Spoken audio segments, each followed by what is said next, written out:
Bom dia, bom dia, bom dia, bom dia. O som está saindo aí atrás? Tá? Que bom, gente, que alegria. Felizmente hoje a gente pode beber dessa fonte inesgotável, que são os ensinamentos de Jesus, né? Através de várias casas espíritas, tantas aí funcionando e tantas transmitindo online também, o que é gostoso. Hoje nós estamos ao vivo também, né, Eva? Estamos ou não?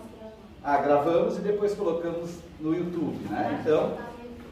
Então também o nosso bom dia para os irmãos que vão assistir depois, né? Essa transmissão. E lógico, a todos que estão aqui, esses guerreiros que acordaram no domingo, mesmo com chuva, com um pouquinho de frio, né?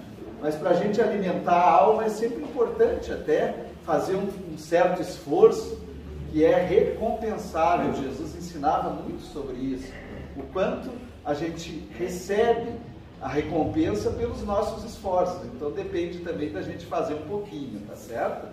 E o tema escolhido é lá do nosso capítulo 17 do Evangelho segundo o Espiritismo. O próprio título do capítulo é Os Sedes Perfeitos. O que é esses sedes perfeitos? É nada mais do que um convite de Jesus a todos nós. A gente vai ver na transcrição do Evangelho de Mateus que existe uma passagem onde Jesus nos convida à perfeição. Então, Kardec, utilizando dessa passagem de Mateus, elaborou, durante a codificação, quando separava os temas para o nosso Evangelho, escolheu de colocar esse tema lá no capítulo 17, e aí trouxe algumas mensagens de espíritos, maravilhosas mensagens. Então é um capítulo que é muito bacana, gente, como todos do nosso Evangelho segundo o Espiritismo. E aí, como nós vamos trabalhar o tema, fica a sugestão depois, para quando a gente chegar em casa, pegar o Evangelho e dar uma lida no capítulo 17.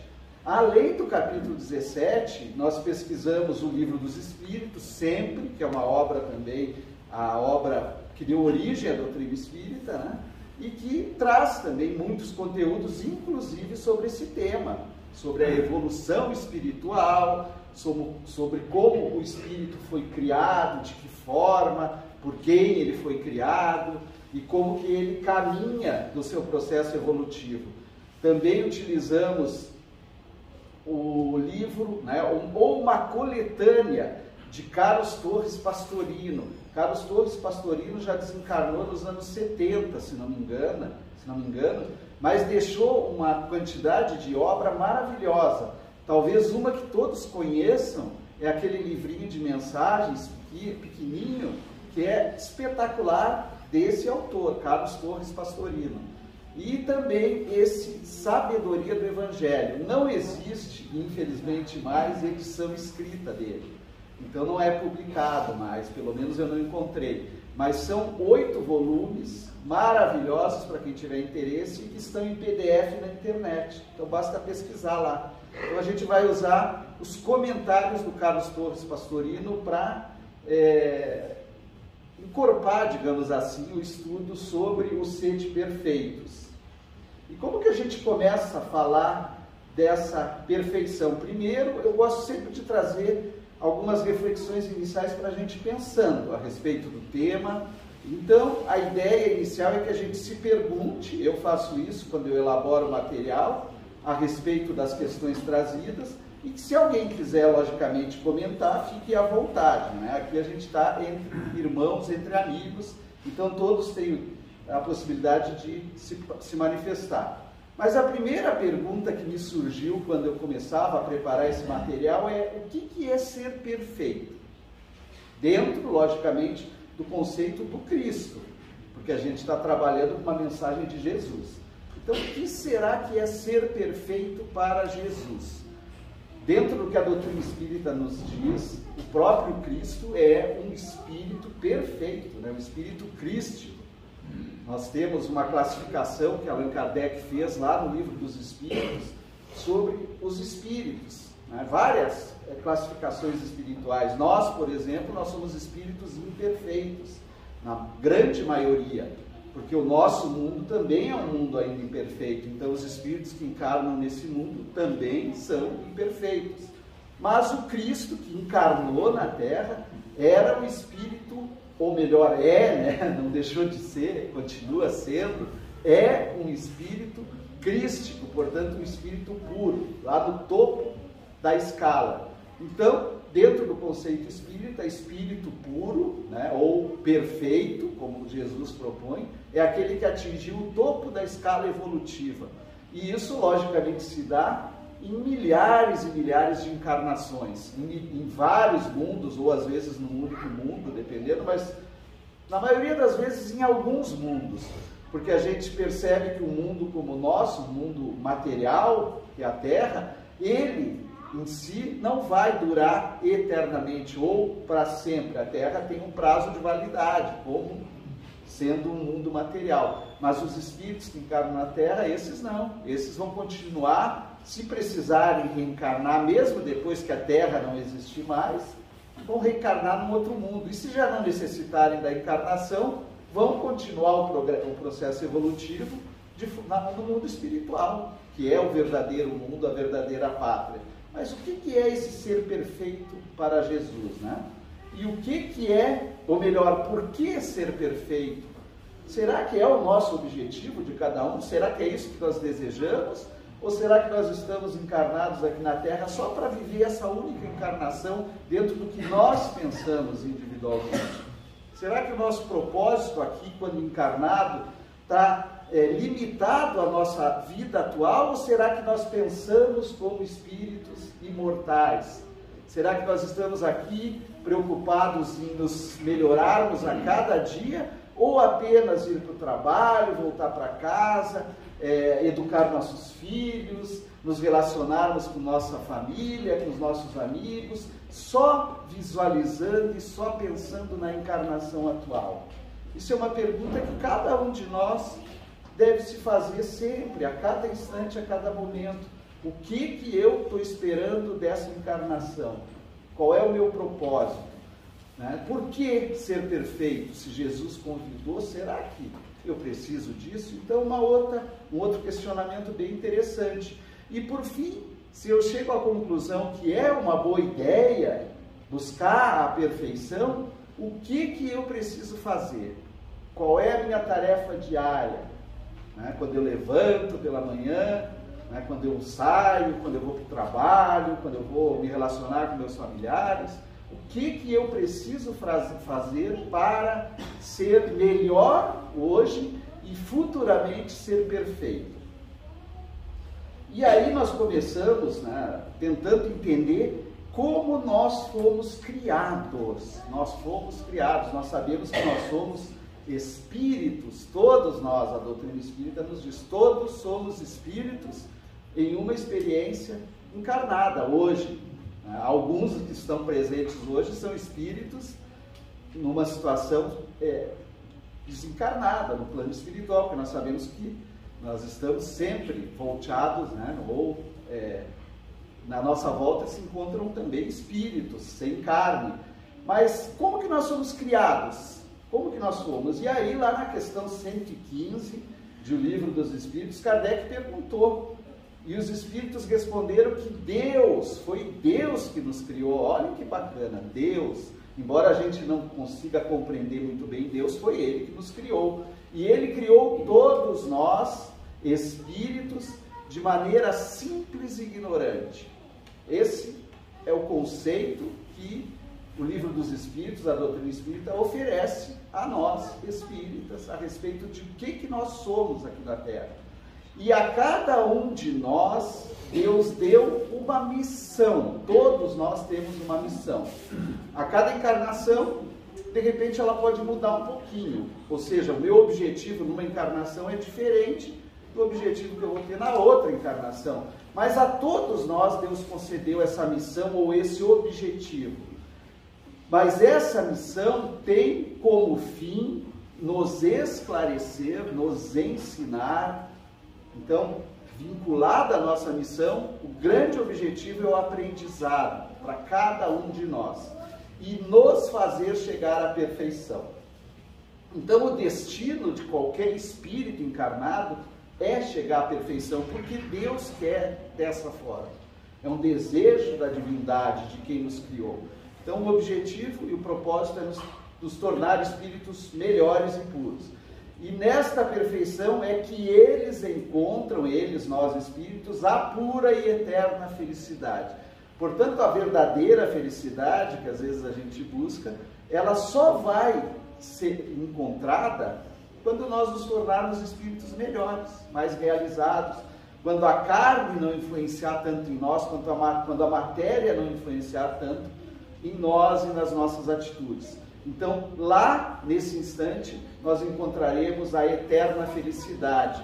E quando a gente pega esse conceito que a doutrina espírita oferece sobre o que somos nós aqui na Terra, nós passamos a compreender um pouco sobre as bem-aventuranças de Jesus, que estão também lá no nosso Evangelho, onde Jesus promete a todos os espíritos encarnados naquela época e hoje também encarnados, felicidade, né? Bem-aventurança. Bem-aventurança é felicidade. Mas ele sempre condiciona, dentro das bem-aventuranças, essa felicidade para o futuro. E por que ele condiciona? Porque justamente nós éramos, naquela época, espíritos muito inferiores ainda do que somos hoje. Hoje já estamos mais perto da felicidade. Lá nós estamos mais distantes. 2000 anos distantes, a menos, né, da felicidade. Então, por isso que Jesus fazia esse convite nas bem-aventuranças. E a gente compreendendo que somos espíritos imortais, caminhando, fica mais fácil de entender que nós nos aproximamos a cada nova encarnação da eterna e verdadeira felicidade. E ainda falando dessa questão, olha que importante que os espíritos disseram a Kardec, ó. Nós recebemos provas dentro da nossa encarnação. E passando por essas provas, nós adquirimos experiência, adquirimos conhecimento, como está sendo dito ali. Mas o que acontece? Quando recebemos as provas, alguns de nós aceitam as provas, concordam com as provas, ou mesmo não concordando no primeiro momento, se resignam diante das provas. E esses chegam mais depressa à meta e passam por menores aflições, passam por menores dores e sofrimentos. Entretanto, outros só suportam essas provas lamentando. É aqueles espíritos de nós que reclamam de tudo de ruim que acontece na vida. Ruim sempre dentro da nossa maneira de enxergar a vida. Porque nada que nos acontece na vida é ruim. Nada. Se é uma programação divina, é sempre bom. Mas nós temos sempre o nosso olhar em relação ao que nos acontece. Como Jesus dizia assim, é preciso ter olhos de ver e ouvidos de ouvir. Então, olhos de ver é poder olhar para toda a situação que acontece, buscar um aprendizado nela e sempre entender que ela é positiva para nós, mesmo sendo um fato doloroso, porque pode ser um fato doloroso. Mas alguns de nós lamentam demais e o que acontece? Ficam afastados da perfeição e da prometida felicidade. Porque quanto mais nós reclamamos e nós vamos contra as determinações divinas, mais difícil se torna a nossa caminhada.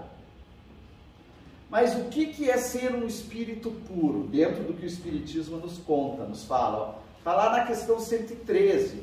A partir da questão 110 tem toda a classificação dos espíritos, que Kardec fez justamente para que a gente possa compreender. É uma forma didática que o codificador usou para que a gente compreenda isso. E nessa classificação trazida por Kardec e pelos espíritos, na questão 113 é dito que vem a ser um espírito puro. Olha que interessante e que bacana. Os espíritos que compõem essa escala, o topo da escala, percorreram todos os graus nessa escala e se despojaram de todas as impurezas da matéria. Portanto, a gente fica sabendo que para todo espírito o tratamento é idêntico, não existe nenhuma regalia para nenhum. Sempre que a gente analisa e vê às vezes outra pessoa, dependendo do foco, se é material, se é espiritual, nós podemos ter a falsa impressão que Alguém é privilegiado e alguém é penalizado, mas não acontece isso, porque como a gente encarna várias vezes, numa encarnação é uma situação, na outra é outra. Mas esse espírito que chegou à pureza, ele já passou por todas as experiências necessárias, ele já viveu inúmeras encarnações, como o próprio Cristo. O Cristo viveu inúmeras encarnações para chegar a um espírito crístico.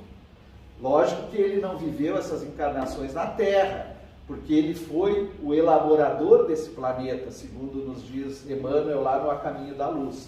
Então ele não poderia ter encarnado, ou seja, cumprindo o seu processo de evolução na Terra. Foi em outros mundos, como nos diz também a doutrina espírita. Então ele tendo alcançado essa soma de perfeição, de que é suscetível à criatura, porque nós temos uma soma de perfeição que nós podemos atingir. Por exemplo, nós não vamos nos tornar deuses, embora Jesus, lá no nosso Evangelho, ou melhor, na Bíblia, tem uma passagem onde Jesus diz, vós sois deuses, mas a gente tem que entender esse vós sois deuses dentro dos limites da criatura. Então existe uma limitação em relação à divindade. Mas nós vamos conseguir nos aproximarmos dessa perfeição divina, mas dentro da nossa situação como criaturas. E aí, nessa situação de espírito puro, nós não precisamos mais sofrer provas. Portanto, as dores, os sofrimentos, as vicissitudes, as angústias deixam de existir quando a gente se tornar espírito puro. E principalmente expiações, né? Porque a prova é a prova, né? Como numa escola, é testar cada espírito se ele aprendeu a lição, é um teste. Então, às vezes, a prova é um pouco difícil, mas a expiação, essa é uma pena que faz parte da lei divina. É como estar preso, né? Um malfeitor, uma pessoa que comete erros para a sociedade terrena, aqui encarnado, ele pode ter como pena ser afastado da sociedade, ele pode ter como pena, às vezes, pagar cesta básica, tem vários tipos de pena. E a expiação para nós é justamente uma certa pena que a lei divina impõe, a lei de causas e efeitos impõe, àqueles de nós que cometem faltas. Porque é necessário a pena para quê? Para que a gente reflita a respeito do erro cometido. Se não fosse assim, na forma como nós somos, nós não pararíamos para pensar. E nós continuaríamos fazendo, errando. Então a própria pena ou a própria expiação é uma forma de Deus usar da didática dele para nos ensinar. E nesse caso, quando nos tornarmos espíritos puros, nós vamos gozar de inalterável felicidade. Porque nós não vamos estar submetidos às necessidades nem vicissitudes da vida material. Eu não vou mais ficar preocupado em ter um carro maravilhoso, um Honda, um Mitsubishi, qualquer coisa parecida, em ter uma casa maravilhosa ali no Batel, ali no entorno do Parque Barigui. Vejam que todas essas necessidades materiais que nós ainda estamos tão voltados, elas causam em nós angústias, desejos, e às vezes isso aí também traz uma perturbação. Nós não vamos estar preocupados ou sofrendo por essa falsa perda de um ente querido, que é uma dor muito forte, mas que é, na verdade, como espírito imortal, falso, porque nós não morremos jamais, nós estamos sempre em contato uns com os outros, pelo menos os espíritos que são afins, que têm uma relação de afinidade grande. Mas como nós não compreendemos isso, nós sofremos. E lá nós não vamos ter mais esse tipo de preocupação.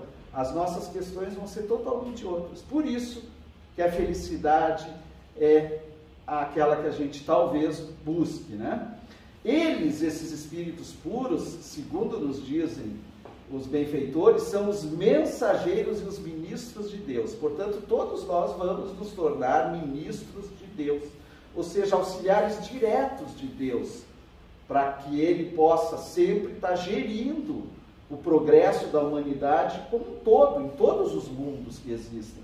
Então, esses ministros ou mensageiros de Deus, cujas ordens executam para a manutenção da harmonia universal. Quando a gente vê assim, nosso universo é harmônico, a ciência fala que o universo é harmônico, que surpreende às vezes como os planetas ficam em torno dos sóis e por aí afora, cada vez a ciência descobrindo mais mundos, mais estrelas, e a gente não entende muito bem como que essa harmonia acontece. Ela acontece porque existem justamente esses discípulos ou mensageiros de Deus que coordenam toda essa atividade, que está sempre acontecendo.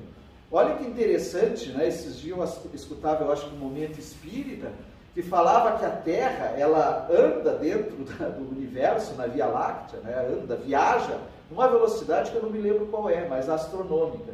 E nós temos a sensação que estamos parados, mas a Terra está em movimento, né? Em movimento em direção ao Sol, o próprio Sol dentro da galáxia, ou melhor, a nossa estrela, né? E mais toda a constelação de planetas, dentro da Via Láctea está em movimento. A Via Láctea, dentro de uma outra proposta, está em movimento. Então, tudo está em movimento, tudo está funcionando perfeitamente e de forma harmoniosa. E eu queria trazer aqui uma questão também bem interessante para falar de perfeição, que é a questão da virtude que nos possibilita mais mérito, ou que nos faz... Todas as virtudes são importantes, os Espíritos vão dizer, mas tem uma em especial, que é muito, muito especial, né? Até sendo redundante. E está lá na questão 893. Qual é a virtude mais meritória? Kardec perguntou aos Espíritos, e olha o que eles disseram. Que toda virtude tem seu mérito, toda virtude é muito importante, porque todas indicam o progresso na senda do bem. A virtude, sempre que há resistência voluntária ao arrastamento dos maus pendores. Então, sempre que nós controlamos as nossas inclinações para algo não tão bom, nós estamos desenvolvendo, praticando, pondo em prática alguma virtude. Então, sempre que a gente faz isso, estamos tentando desenvolver uma virtude em nós. Mas aí eles dizem que a sublimidade da virtude está no sacrifício do interesse pessoal, pelo bem do próximo, sem pensamento oculto, ou seja, sem interesse. Então, procurar fazer o bem sem ter nada de recompensa. E eles dizem que a mais meritória dessas virtudes todas é a que assenta na mais desinteressada caridade. Caridade, como nós sabemos, é o amor em ação, como nos ensina Paulo de Tarso, né, quando ele fala lá sobre a caridade, sobre o amor, num texto maravilhoso que virou música, virou poema, né, na voz de muitas pessoas já. Então, a verdadeira caridade, essa que não tem qualquer tipo de interesse por trás, é, segundo os Espíritos, a virtude que nos acrescenta mais mérito e que mais nos ensina. E aí vamos entrar propriamente nesse texto de Mateus, que origina, né, toda essa fala sobre o convite da perfeição. E Jesus começa dizendo, amai os vossos inimigos, fazei o bem aos que vos odeiam, orai pelos que vos perseguem e caluniam.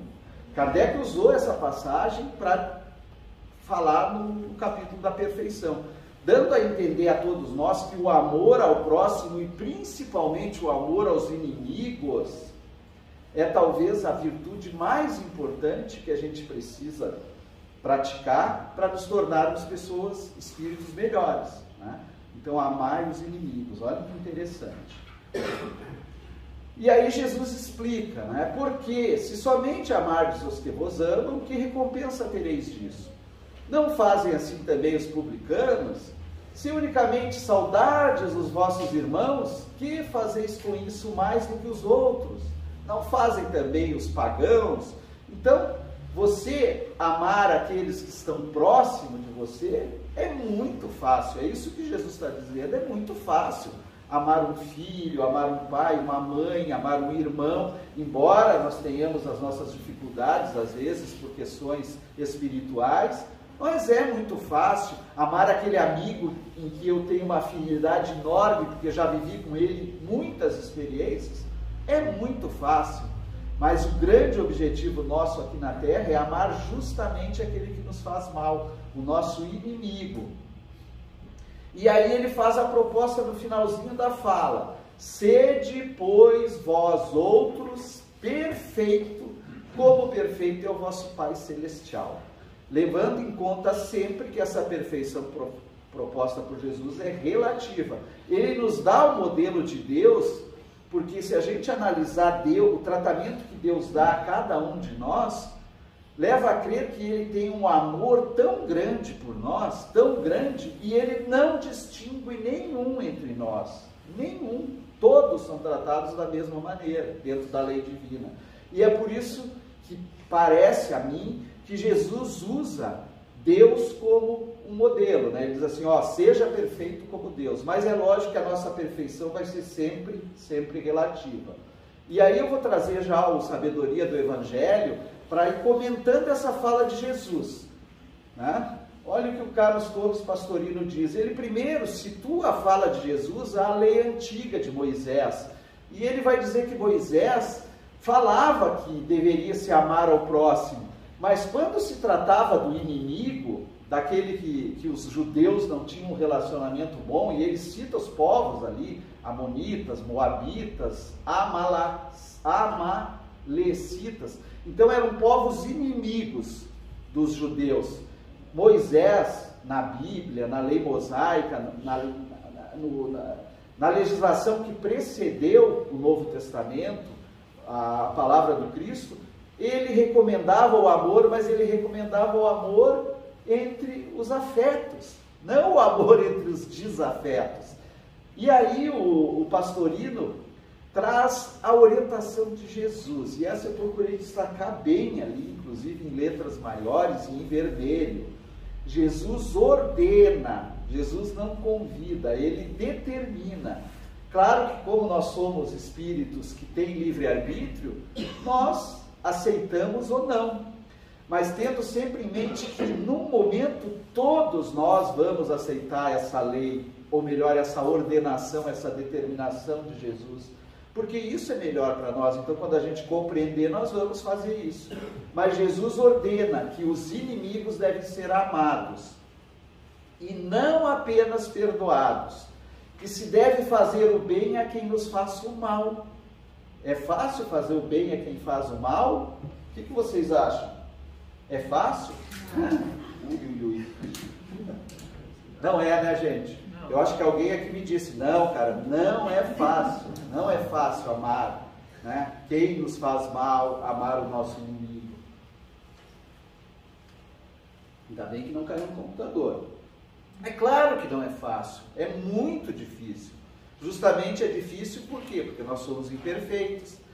Porque os bons espíritos, os espíritos puros, eles amam a todos também, porque eles já se, né, como dizia ali no texto anterior, eles se despojaram de todas as questões materiais.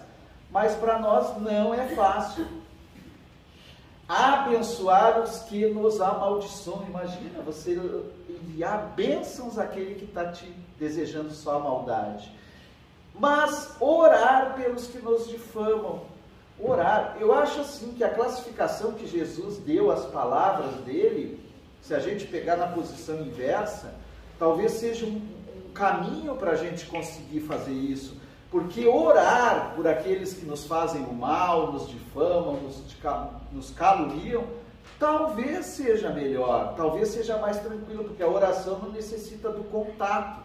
Então pode ser que a gente deva começar trabalhando a questão da oração, de pedir sempre por aquele desafeto, pedir sempre para que ele seja abençoado por Deus, para que ele receba tudo que ele merece de bom, sempre de bom, né?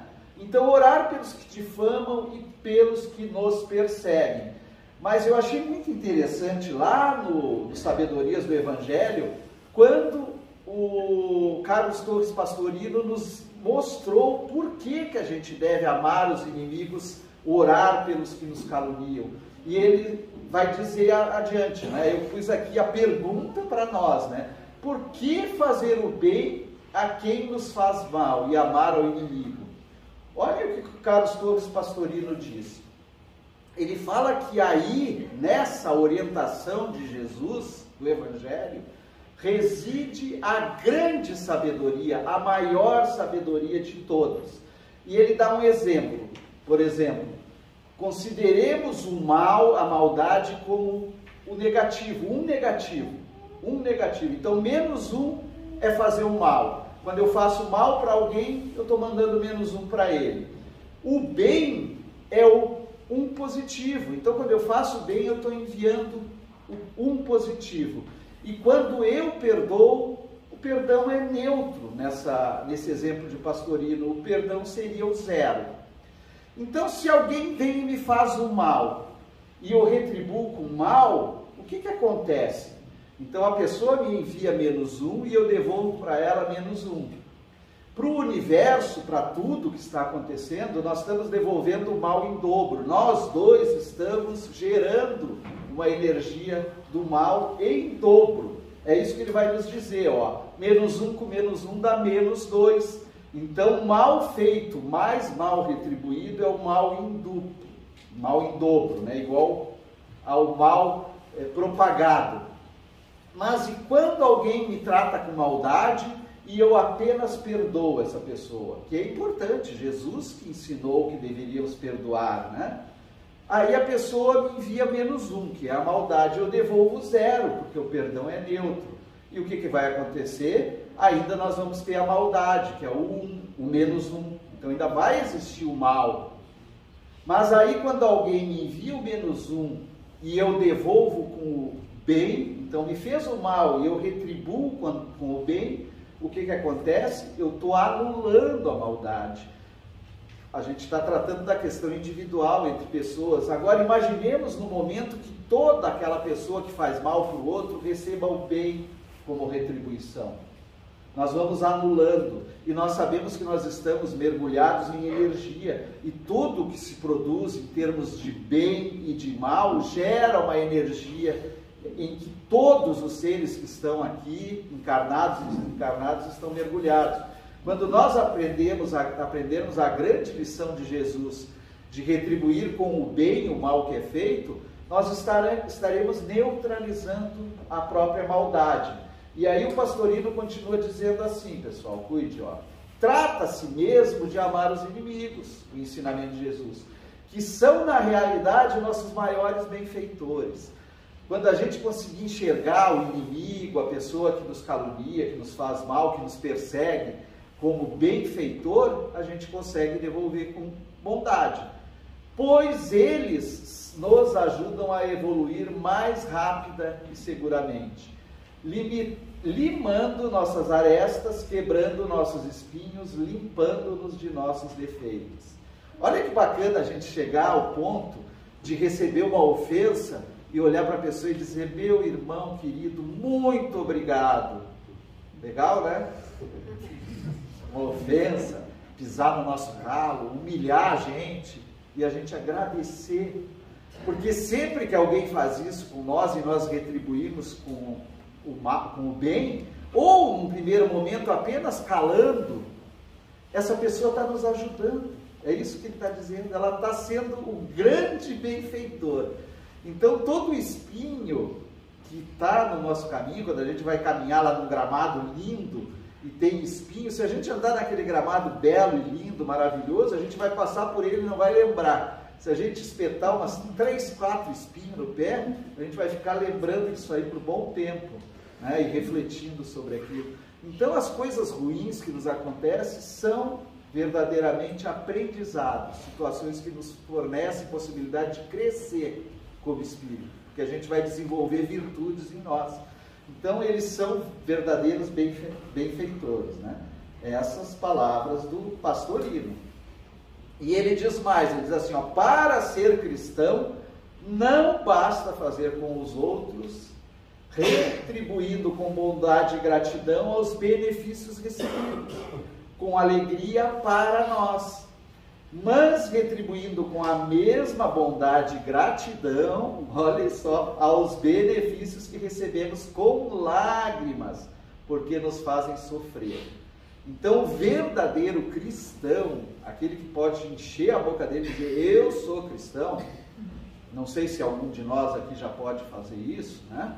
Mas é aquele que devolve toda a ofensa recebida com, como é que diz ali? Com bondade e gratidão. Aquele que retribui com bondade e gratidão. Esse é o verdadeiro cristão, segundo o Carlos Torres Pastorino.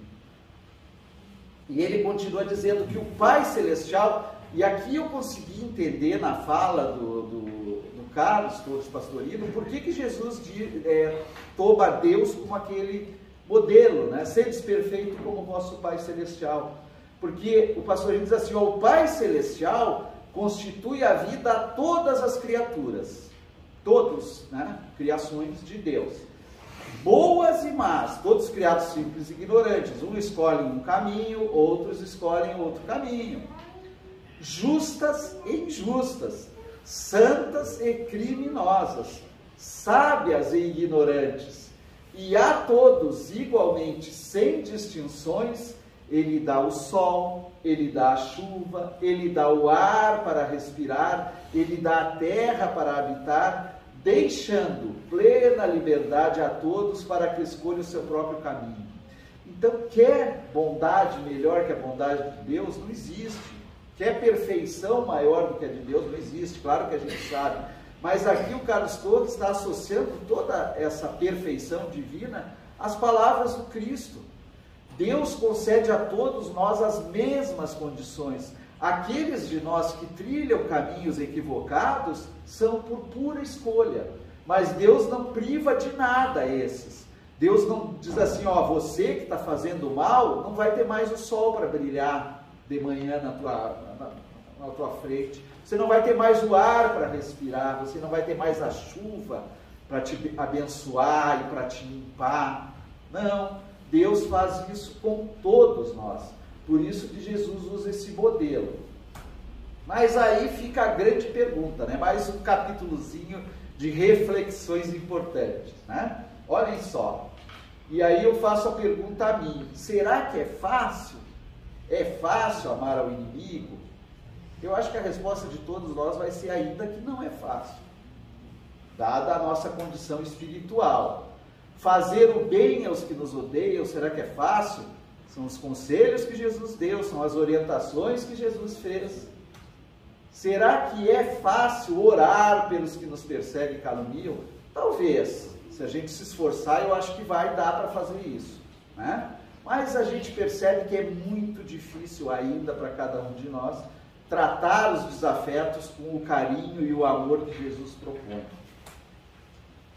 Mas por que disso? Por quê? E aí a gente vai olhar lá no Livro dos Espíritos, na questão 913, quando Kardec perguntou qual é o pior dos vícios.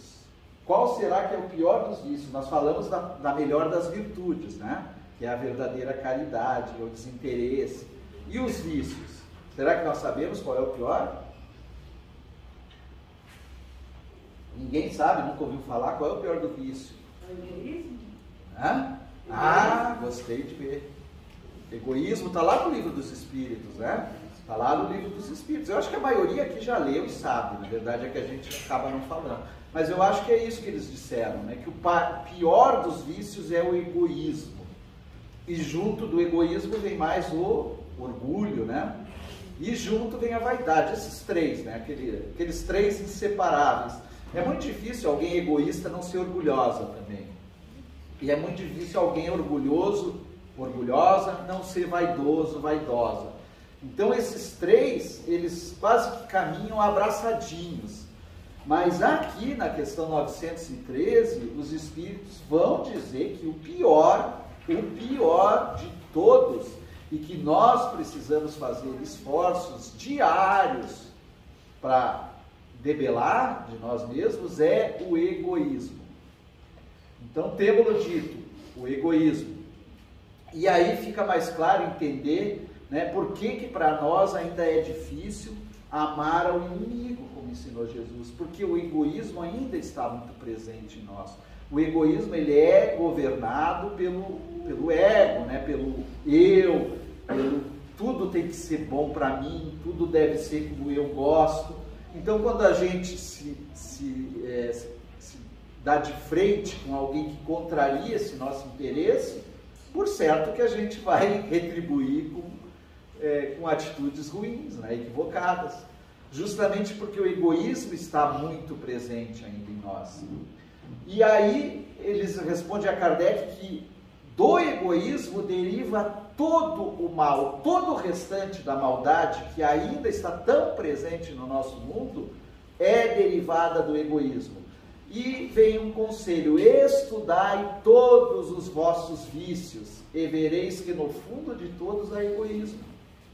É só a gente parar para pensar, fazer aquilo que Santo Agostinho nos ensinou lá na questão 919 do Livro dos Espíritos, né, lá do Conhece-te a ti mesmo, onde ele dá uma orientação para diariamente nós fazermos uma reflexão interior, percebermos as nossas atitudes do dia e aí pensarmos: por que será que eu ainda fiz isso se eu sei que está errado?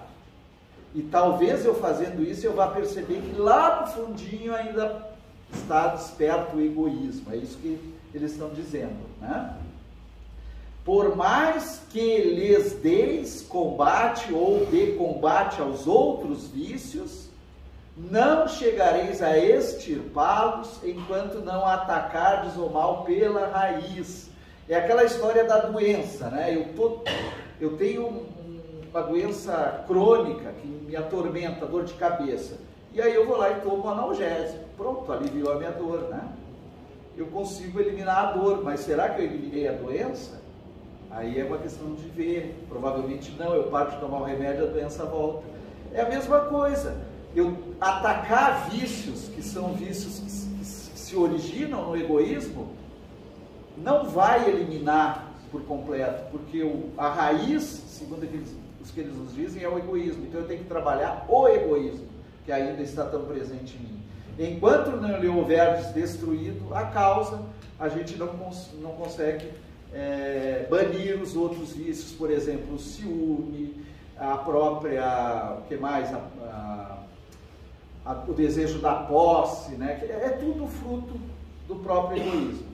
Quem quiser nesta vida ir aproximando-se da perfeição moral, deve expurgar do seu coração, ou melhor, deve expurgar o seu coração de todo sentimento de egoísmo, visto ser o egoísmo incompatível com a justiça e o amor e a caridade. Essa lei que está lá, a 10ª lei do Livro dos Espíritos, a lei de justiça, amor e caridade, segundo nos falam os Espíritos, é incompatível com essa lei que os Espíritos disseram a Kardec que de todas as leis morais, de todas as leis divinas, é a mais importante. Não porque ela seja mais importante, mas porque ela congrega as demais. Então, para que a gente consiga fazer com que essa lei de justiça, amor e caridade se sobreponha nas nossas atitudes, o que a gente tem que fazer? Banir definitivamente o egoísmo de cada um de nós. E aí o Carlos Torres Pastorino vai dar algumas orientações bem interessantes. O caminho que leva à perfeição. Ele vai falar assim, ó: amar os inimigos, mas amá-los realmente, e não apenas de boca. Né? Não basta apenas falar, é a ação, é a prática. Fazer o bem aos que nos odeiam, mas beneficiá-los de fato, com preces sinceras. A prece tem que ser sincera, do coração. Né? Não pode ser uma oração, algo dito ou pensado apenas para tentar aliviar uma culpa grande que eu carrego. Né? Ela tem que ser espontânea verdadeiramente. Abençoar os que nos amaldiçoam, mas abençoar do fundo do nosso coração, reconhecendo o bem que nos fazem, quando nos causam sofrimento, e portanto quando nos ajudam a queimar e resgatar nossos karmas. E por fim, orar pelos que nos difamam, pedindo ao Pai que lhes proporcione paz e felicidade, e se satisfazer e ficar feliz quando vê o outro progredindo, estando melhor, né? Espiritualmente, às vezes materialmente também é uma condição.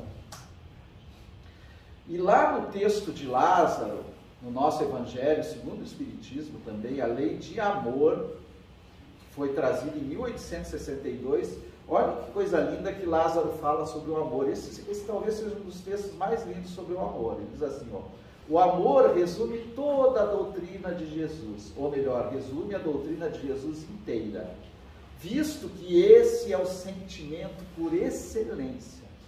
E os sentimentos são os instintos elevados à altura do progresso feito. Em sua origem, o homem só é instintos, ou só tem instintos.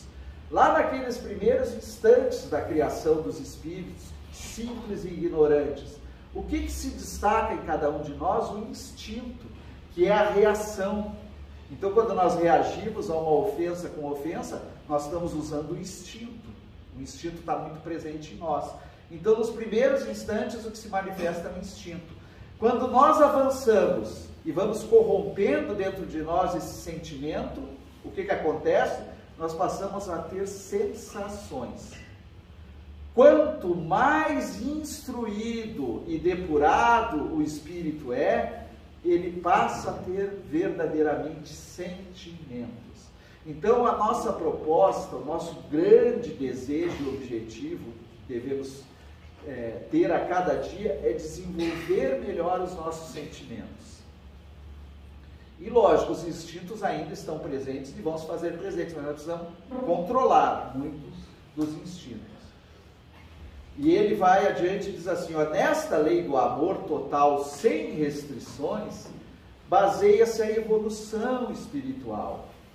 E só atingiremos essa evolução quando tivermos superado todas as emoções. A emoção é diferente do sentimento. A emoção é aquilo momentâneo. Talvez a emoção esteja muito ligada ainda ao instinto. Quanto mais a gente trabalha o lado instintivo, mais nós exteriorizamos as emoções. As emoções não são ruins, não, elas são muito boas, porque elas nos fazem reagir a certas situações, mas elas precisam ser muito controladas. Por exemplo, a raiva é uma emoção.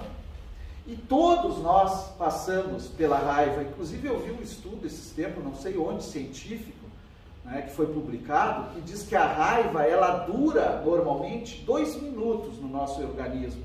Então, quando acontece alguma coisa que nos ofenda, que nos faça mal, automaticamente todos nós vamos reagir com a raiva, no atual estágio que a gente está. Então nós vamos sentir a raiva, é normal. Eu sabendo disso, o que eu preciso fazer? Eu preciso controlar a raiva. Passados 2 minutos, ela vai naturalmente desaparecer. Só que, claro, alguns de nós continuam martelando através do pensamento e revivendo o momento que aconteceu aquilo. E toda vez que eu revivo o momento, eu injeto no meu organismo novamente aquela sensação de ofensa e a raiva volta. E eu fico torturado pela raiva. E se eu não aprendo a trabalhar essa emoção, que num primeiro momento é boa, é positiva, a mesma coisa acontece com a alegria, a mesma coisa acontece com a culpa. Eu fiz algo errado, percebi que fiz algo errado, é natural para todos nós sentirmos culpa, mas ela tem um prazo de validade. A partir desse momento eu posso trabalhar a culpa, posso me desculpar, pedir perdão e tentar não cometer o mesmo erro, ou eu posso viver na culpa eternamente, me martirizando, sofrendo porque eu fiz algo errado. Então a maneira que eu reajo é sempre guiada pela minha liberdade de escolha.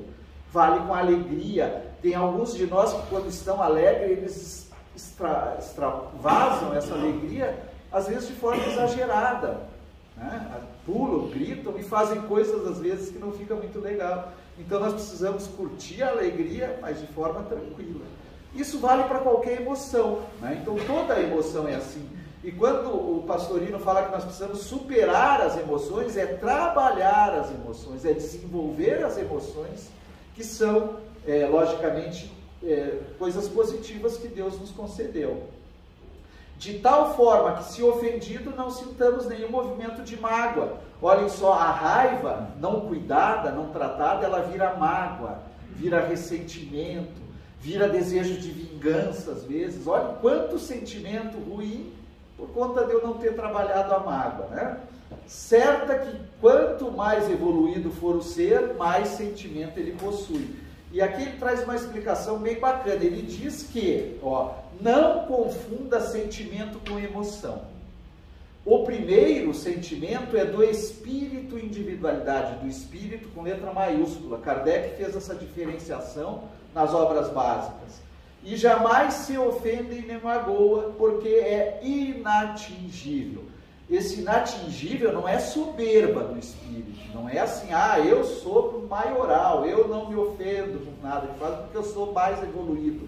Às vezes ele diz assim, eu sou mais evoluído que o fulano, porque ele ainda me xinga, briga, né? Isso aí é soberba, né? Isso aí é vaidade, é orgulho, não tem nada a ver, né? Então, é do espírito que é inatingível porque ele já galgou essas etapas, né? E o segundo, a emoção, é no espírito corpo astral, ou o espírito mais ligado ao animal, aos instintos, e vibra na personalidade, vibra no eu, vibra no ego, no egoísmo que a gente viu atrás, né? Pessoal, já indo para o nosso finalzinho aqui, esse livro muito bacana, eu acho até que eu comprei aqui, se não me engano, uma vez que eu vim, Estudando o Evangelho com Bezerra de Menezes, né? É da Alda Maria, a pessoa que psicografou esse livro aqui, mas quem traz a mensagem é Bezerra de Menezes. E ele tem vários comentários sobre o nosso Evangelho, vários temas, né? Então, nesse capítulo 49, O Verdadeiro Homem de Bem, ele tem dois capítulos, 48 e 49, que ele fala do capítulo 14, né, que eu falei do nosso Evangelho aqui, 14 ou 17? Sede perfeito, 17, né? O 17, Sede Perfeitos. Então ele tem dois comentários. Nesse aqui, ele usa essa passagem para comentar, que diz assim, ó, o verdadeiro homem de bem, que vai ser aquele homem que está se aproximando, ou pelo menos buscando a perfeição, é aquele que cumpre a lei de justiça, amor e caridade, na sua maior pureza. Se ele interroga a sua consciência sobre os seus próprios atos, aquela situação que a gente comentou, que Santo Agostinho recomenda, então eu me questionar sobre as minhas atitudes diárias, perguntará a si mesmo se não violou essa lei, a lei de justiça, amor e caridade, se não praticou o mal, se fez todo o bem que podia. É muito importante esse fazer todo o bem que podia. Eu gosto muito dessa frase e eu sempre fico trazendo isso para mim, porque nós temos que sempre entender que nós temos aqui na Terra uma posição espiritual e nós às vezes desejamos fazer coisas que estão além das nossas possibilidades. Então o desejo de fazer o bem é no limite do meu possível, que é diferente do da Eva, que é diferente de cada um, né? Então cada um de nós pode fazer o nosso melhor. Então aqui, né, quando nos diz esse texto, praticou todo o mal ou se fez todo o bem que podia, é o bem para mim, sem ficar comparando com o que o outro faz, porque o outro está numa situação diferente, é lógico. Se desprezou voluntariamente alguma ocasião de ser útil, e aí a gente vai ver quanta ocasião de ser útil Deus nos dá diariamente. Quantas? A gente, quando não faz essa autoavaliação que Santo Agostinho indica, nós nem percebemos as oportunidades de Deus.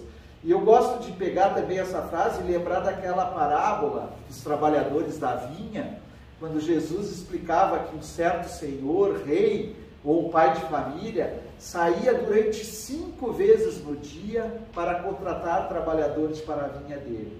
E aí eu fiquei pensando, nossa, Jesus está se referindo a Deus como sendo esse pai de família e está nos dizendo de forma metafórica, por parábolas, que Deus pelo menos 5 vezes ao dia nos convida para trabalhar na vinha dele. E nós às vezes nem enxergamos esse convite, nem percebemos esse convite. Então, a gente tentar ter a percepção de ver quantas vezes a gente tem a oportunidade de ser útil. E principalmente, nessas oportunidades, ser útil. Isso que é importante. E se ninguém tem qualquer queixa, aquela questão que sempre vem à tona, será que se eu desencarnar hoje, quando eu chegar lá no plano espiritual, onde é descortinado muita coisa, eu vou olhar e vou dizer assim, nossa, quanta coisa errada eu fiz? Ou será que eu vou ver, nossa, eu fiz muita coisa errada, mas eu melhorei muito, eu procurei fazer coisas boas. Quem vai reclamar de mim? Quem vai me fazer uma prece por mim? Né? Então, tudo isso é essa autoavaliação. Enfim, você fez a outrem tudo o que gostaria que ele fizesse. Será que eu fiz tudo que eu gostaria que o outro fizesse para mim? Esse é o convite feito por Jesus, né, para todos nós, para trabalharmos na vinha de Deus e para buscarmos a nossa felicidade, eterna felicidade, que a gente não perde mais, que é nos transformando a cada dia, sendo melhores, fazendo aquele esforço diário de dar um passinho de cada vez, né, sem tentar atropelar, mas também sem buscar estacionar. Muito obrigado a todos por estarem aqui, por essa recepção maravilhosa que a gente vê no rosto de cada um. Quando a gente está aqui na tribuna, a gente enxerga, né, a atenção, a boa vontade. Então eu sou muito grato aos mensageiros que sempre me proporcionam vir aqui, né, trocar com vocês essas experiências, receber de vocês essa energia boa. Que o nosso domingo seja abençoado, muita paz, harmonia, os familiares e amigos, e até a nossa próxima oportunidade, né, Eva? Obrigado a Eva e a todos os trabalhadores encarnados e desencarnados aí da casa.